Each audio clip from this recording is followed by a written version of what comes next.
uummata keenya baraaru silaam osoo namni jabaan haasaa beeku keessa jiraate maal jedhan badhaadhumtana fuudhanii nuti hogganoonni hayyoonni abbootiin qabeenya laakke kaayoo warri akka ulgeetti paartii siyaasaati okee nu dhaabboleen uummata Oromoo bakka buunee qabsaa'uudhaaf baane rakkoo biyya keenya keessa jiru uummanni keenya keessa jiru gaanfa Afrikaa kanatti hadha deemaa jiru mootummaan dikteetarri kun gartee uummata irratti dalagaa jiru kana teennee laaluu dadhabnee adda facaanee waa godhuu dadhabnee mataa walitti qabannee dandeettiif muuxannoo qabnu waliif finnee uummata keenya gurmeessinee akkana godhuudhaaf waan akkanaa qabxii haganaa irratti walii galle kana uummanni keenya beekuudhaan sagantaa itti aanu adeemsa keenya of duraa irratti isinii takka silaa akkas turee miree wanni amma kana maraan seenani qorsoon achi jiddee asitti maaliin jiddee asitti ebalu akkas godhee ebaluutu caalaa mootummaan kun maaliif fidu jira isaanuu waliigaltee isaanii osoo ibsin amma mootummaan kun Oromoo balleessuu deema sabaa sablammoota balleessuu deema walloo fi laalaa bakki amma dubbii rakkoo asitti turuuf dhageenamu bakki isin himuu barbaade waan hunda keessaa jedhe kanat dhaga'ame walloon addatti killili yookaan naannoo godhuu deemanii taana kunoo bakki jarama fiisiftee walitti galte walloo fi raayya walitti naannoo godhuu deeman dhukkubni tsaggee fa'aa kana wanni duddatti isaan kutee hirriba dhoorkee asirraa Ameerikaatti wal geessisee fiigsisee guddaan isin waan biraa seetanii bakki kunooti rakkoon guddoon Itoophiyaan qabdu waan isaan waggaa dhibbaa wanni miliinikii finnas fideen maali ummata musliimaa naannoo san jiru sanii ummanni walloo naannoo tahee jiraachuun hayaa abbichuu umrii rabbi si haadheeru so ibada jagna namaa dhalatan akka keeti yookaan gartee wobbaatii ta'anii nama darbu laal sisteema deemu sodaa isaan qaban wanni amma naannoo Oromoo Amaaraa Tigree jedhan kana mootummaan kun balleessuu deemaa jira yes an nama deeggaru keessaa tokkoffaan ana tokkoffaan maaliif waa lamaaf tokko dhukkubni amma Oromoon akkas taatee Tigreen akkas taatee Amaarri jedhan kuni daldaaltuun waan kanaan dhiiga namaa dhuddee nama ol ficcisiistee kijibdee olii gayyaatu mata sammuu qullaan waan jettuun qabdu qullattafti akka maraattuu qullaa deemtuu qullattaftee ufiyyuu nafse jettee baqatti gara rabbisiitti baasee lammuu namni maqaa isii dha'u hin jiru boolla duuddii jechuudha jawaar irraa eegale tokko nama wanni matan hin jiru kaa naannoon Amaaraa naannoon Tigree Guraagee gaafa dhabamte wanni boru dhufanii biyyatan laaqaniin hin jirtu tokkoffaa saniif inni lammataa dhugaan ummanni keenya keessaayyuu ummanni walloo eenyu caalaa ummanni walloo sareen isa nyaattee waggaa meeqa hayyuu dhabee manguddoo dhabee Affaar walloo keessa dhatte dardara malee lafaa dhufaa malee manguddoon keessa hin jirtu fixanii kaa lola jarri dhalannaan qawwee fuuti namni barsilaaqaata guutuun keenya Amaara jedhanii bar Amaara Kiristinnaallee kaanii maqaa ummata walloo jirraa beektan hin beeku bariin nama walloon taan ciranii gaafa bar ummanni gariin ummanni kun Itoophiyaa keessatti Oromoon ummanni Oromoodhaa bakka 3-4 adda ba'an warra Kiristinnaallee ka'ee Amaarallee ta'ee jira walloo kana keessaa Kiristinnaa didaniiti waa lama keessaa afaan keessan dhiisaatii Kiristinnaallee kaa'anii no hayyee takka keessaa filadhaa jedhanii afaan Amaariffaa Oromoo dhiistanii amantii teessaniin taa'u amantii teennaan teennee Amaariffa dubbannaa jedhanii akkasitti islaamummaa qabatanii ta'an jechuudha. Tuulamaan macca yoo as dhufan maccaaf tuulama keessaa afaan ufiillee amantii ufiillee gadhiise hedduun warra santu nu kolba. Oromiyaa naannoo hedduu akkas ta'e. Gara keenya gadi gara Baalee ilmaan sikkoo mandoo kanaaf haragee gad dhufnaan ammoo lachuu fudhannu jedhanii. Qabsoo santu hadda dhufee asiin bahe. Amma duuba bakki rakkoon isaan qabamarree walloo nu dalleetti akkasii keettee waan kana fidde san gaafa killil yookaan naannoon kun agartee akkam jedhamsanii dallaamee murame warri kaleessa nuti Amaara jedhee lafa dhiituu fi Shawaan Amaara Wallagga lafa Amaaraati Walloo Amaara Daseen Amaara Gondariif Bahirdaarii maal nuun jedhu kun warri nuti gartee Itoophiyaa keessatti nu uummanni guddaan hayyuun beekan jedhu kuni raayyumaa fi Walloo fi kamis Daseen kun gaafa irraa fottottee irraa baate Bahirdaar gaafi Gojjami Gondar yoo achi gadafte gabaan addaan galtee jechuudha. Tsaggaayeen faati soddaadhanii fiiga tsaggaayee waan biraan jedhuun tsaggaayee Gondareedhaan fakka Gondaree Gojjaba jaartii. Eessummaan ijoollee isaa achi gadi. Tsaggaayeen Awustiraaliyaa taa'ee ijoollee isaa nuti akkana baroorra akkanaatiidha wanni miliinii keenya nuuf faarsuuf innillee waan qara uffatee Oromoo jedhee deemaa jiru gabbaase. Sabaa sablammootaaf uummata Oromooti harki lachuu mirga. Itoophiyaan naannoon teettee kiflaagarii jedhaniin taatee akka feete gara feetee ati deebiste lafti Oromiyaa dhabal'ootan. Oromiyaan akkuma naannoo Oromiyaatitti akka fedhe yoo ta'e maaliif lafa namaa dhattee maal jettee cirtee buttee asii tulleen harkaa buutettee muddamtu Oromoon. Yoo ati gara feetee baqasite akkanatti illee yoo murte akkanatti illee yoo murte yoo ciccimtee illee bakka dhibba adda guutte Oromiyaa wanni tokko keessa seenuu hin danda'u nama gara biraa dhattee nama biraa keessa nama biraa ofitti murti malee. Warri hadha booyaa jiru. Warra yeroo muran gamanaan illee gartee akka nama wayaa gadi hin geenne uffatee keessa gattaa'ee gartee ol ka'e jetteen qullatti hafuu warra akkas ta'u jechuudha.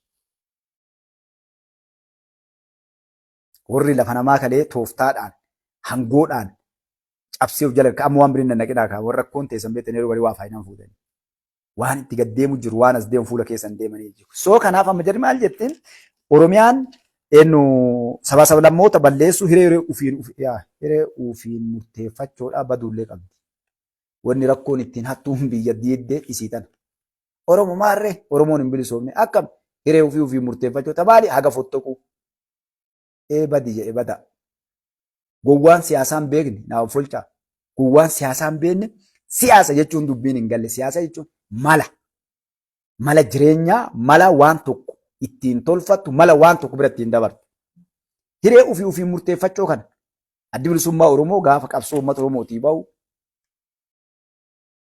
jalqabaadhaan amma kana namoonni iddoo dubbatan nama hin booya gariin namaa qabsoon kun bara 50moota keessa bara 40moota 30moota keessa godhamaa ture qabsoon amma ambii ibaltu dhaabe akkas godhe kun maqaa Itoophiyaatiin godhaa turte ilmaan Oromoodha. Jeekuleen ta'e. Asin dura illee isin tuqe seenaa sanaan burroo keessa seenaa keessa isin sirreessee fiduu deema. Nam tokko xiyyaara fudhatee Itoophiyaa irraa biyya Arabaa dhaqe. Jennaan qabsaa kee xiyyaara irraa fuutee Arabni xiyyaa qabsaa keessan ka Itoophiyaattu as jedhaa jedhanii itti geessan. Warri biyyaa nu baase nu gabroonfate. Afaan keenya aadaa keenya fudhaa jedhee afaan tokko amantii tokko dhufe akkam goonaa jedhan. Wanni Itoophiyaa jedhan nun baastu haga araa kiiloo teenya dachaanutti maqaa Oromootiin deemnee adachaanuun wanni hedduun bahee jechuudha. Akkamitti namni nu dhufeere yoo dhufe ari'uu hin dandeenyu warri gartee nafxanyaatii fi ibalu faati yoo dhufan yoo Itoophiyaa jennee ofirraa ari'uu hin dandeenyu waliin qabsaan dhufan ammoo warri kaa gartee tooftaa ittiin kalee nu cabsan kanaan deebi'ee nu cabsan adda keenya deemnee waan kana gadhaquu dandeenyu wanni sisteemii kun akkasitti deemaa ture.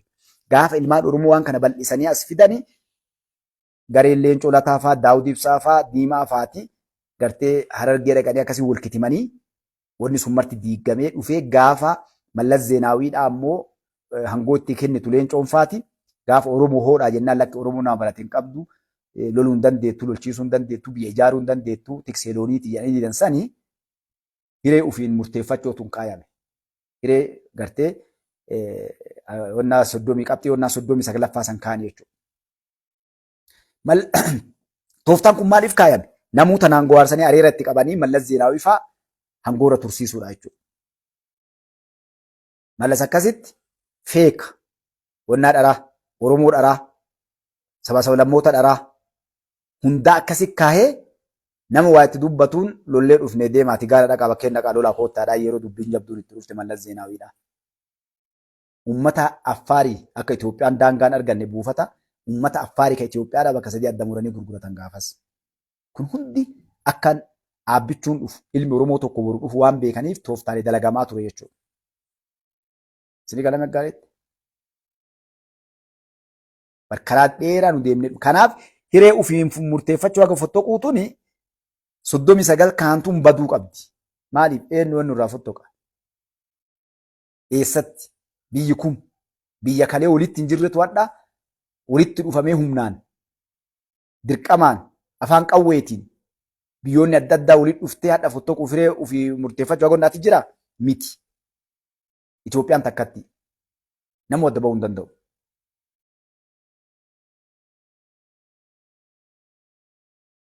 Yoo adda bayatan ma jetteen uummata Itoophiyaa kana adduu bayi dhugamaan Oromoo illee hin danda'u. So inni kunis waan hafuu deemu marii biyyoolessaa keessa ka'aa jira. Waan hafuu jechuudha kan inni kaase. Oromiyaan akkama namni fayyaalessi gariin deemee uummanni Oromoo ni badaa. Aadaa Oromoo balleessaa jiranii uummata Oromoo biyyarraa akka baqatu, akka ajjeefamu, akka hidhamu waan Tsaggaayeen dubbate isinii jiru ajjeesuu jiran biyyarraa gartee artistootaa fi hayyoota Oromoodhaa ajjeesuu biyyarraa akka baqatu godhuu hiraarsuu akka isaan gartee halkaniif guyyaa nagaan arganne gochaa biyya keessaa gartee akka uummanni kun baqatu godhaa jiranii jedhe jechuudha. Gaashe Tsaggee ilmaan Oromoodhaa Hacaaluu namni ajjeese isin. Namoota du'e harka 99.9 namni ajjeese isin. Even osoo mootummaa Itoophiyaa ajjeesee jiraate. Naa qabadhaa jecha Mustafaan Haadha jedhu tana. Maaliif namni qawwee fuudhee lubbuun namaa Hacaaluullee akka baddu uummanni Wallaggaatiif, uummanni Tuulamaa, uummanni Gujii Booranaa, uummanni Amaaraaf TPLF akka ibidda seenu namni godheen isin. Ragaa qawwee meeqa bittanii biyyaas ergitan? Qawween isin bittan, rasaasni isin bittan, ibiddi isin qabsiiftan biyyi keessa jirtu nagaa gari nagaa Oromoo. Mustafaa kijibduu naan jedha. Akka gaarii naa barreessa barruuti tana waan an jedhe duratti yoo an seenu jaalli kiyya jedhe gartee horeetti guutuun dhufte. Naa qabadha akka gaariitti. Yoo Tsaggaayee irraa eegalii warri Jawaar jala ori'ee bara qeerroo san irraa eegalee shanee faannoo adda bilisummaa Oromoo oolaa jinni jedhee deemu kun warri miidiyaa irratti bahee qawwee binnaa waraanni keenya kopheen qabu maaliin qabu jedhe akkasi iyyu guutuun intarpuuliidhaan hin dhufin.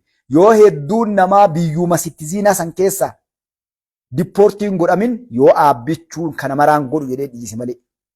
Yoon ta'in kijibduu naan jedha. Awurooppaa qabadhu, Ameerikaa, Awustiraaliyaa, Kanaadaa biyya feete jiraadhu.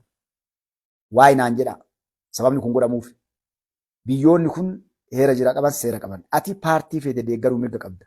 Sittiziina biyya biraa taatee Mustafaan mootummaa Itoophiyaa deeggaruu mirga qaba. Garuu mootummaa Itoophiyaa diiguudhaaf uummata irratti qawwee bittee garee ijaartee uummata ficcisiisuu, nagaa biyyaa dhoorkuu, dippiloomaasii biyya sanii waan hunda dhoorkuun yakkoota gugurdaa seerri addunyaa kalee lafa kaatee bira darbe. Mootummaa Itoophiyaa nama kiyya du'ee ka ajjeese nama keeti jechuu danda'a. Fakkeenyaaf Hacaaluu Hundeessaa yoo karaa waan kana beekee harki alaa warra ajjeefame. Horiin alaa dhufee waan kana keessa jiraate warra ajjeeseef yookaan ajjeeseef jiraate mootummaan kun ragaa qabaate. Lammii keettu artistii beekamaa biyyattii kana keessatti seenaa akkanaa dalage na ajjeesan yeroo jedhe mootummaan biyya sanii ragaas fidadhu jedhaan. Yoo ragaa harka qabaatee dhaggodhee kaa'imee qaree kaagartanii. Nama kilaashii 200 bitee 50 bitaa hin jiran sooshaal miidiyaa gubbaa barbaani. Maali woboo gargaara? Maaliin rasaasan qabu, qawween qabu. Bar hunda isaanii qabna OMN rabbani. Girnoof bitamuu qaba matiriyaasa jechuudha. Maashin gaan. Isnaapara bitamuu fi qaba. Sodaa takka malee biyya keessa jiran keessa taa'anii biyya taaksii kafalaniif lammii biyya sanii ka baallama itti seenan kakannee waan godhuu qabnu yoo biyya teenna ta'e irraa dhalootaan qabnu sittiziin lammataa qabnu san deeggarre akka itti deeggarru hunda mallatteessinee itti seenne jechuudha. Namoonni kunniin nagaa gaariitti Oromoo warri kana jala yaatanii horiitan. Namni nagaa bookan of beektanii kan yoo gaafatillee mootummaa Itoophiyaa ijoollee biyya arabaa jirtu. Warri biyya arabaa jirtu ka gartee maaliif atuu qaraa baqataadhaa? Atuu qaraa gartee haala adda addaatiin achi dhattee kana mootummaa Itoophiyaa taa'eetuma si eeggata. Wanni inni intarpuuliin fidii si barbaadu rakkatu hin jiru. Guyyaa takka gura qabatee si darba mootummaan achi. Yeroo mati booletti buute seera si dhiyeessa. Warri achirraa hafe Tsaggaayee fa'aa wanni amma iyyisiisu. Walgahii kaleessa dheengadda siyaatilitti ta'uuf duraallee itti fufna jedhanii amma Oriyaan kun guutuun isin amma namni bishaan nyaate hoomucha qabataa jedhan. Waa sadiitu jala jira. Tokko warra ammallee mootummaa kana ijibbaatame yoo dandeenye kuffifnee yoo dandeenye jechi amma jawween fa'a jiru yoo dandeenyeen warri harka dheeraadhaa akka duuba rochoo addunyaa keessaa dhiba dhufan jedhan. Takka isa inni lammataa Ijipti wanni jara cinqeem. Sadaffaan jarri qilee kan dhatte waan amma dubbadhu kana. Jawween nambar waan warri jawwee jechaa ooltan kun Jawaar Maamman naa qabadhaa akka gaariitti jecha Mustafaa Tulluu isiniin jedhu kana barreessi qalama daabaatiin naa kaayi guyyaa tokko kijibaa naan jettaa dhugaati.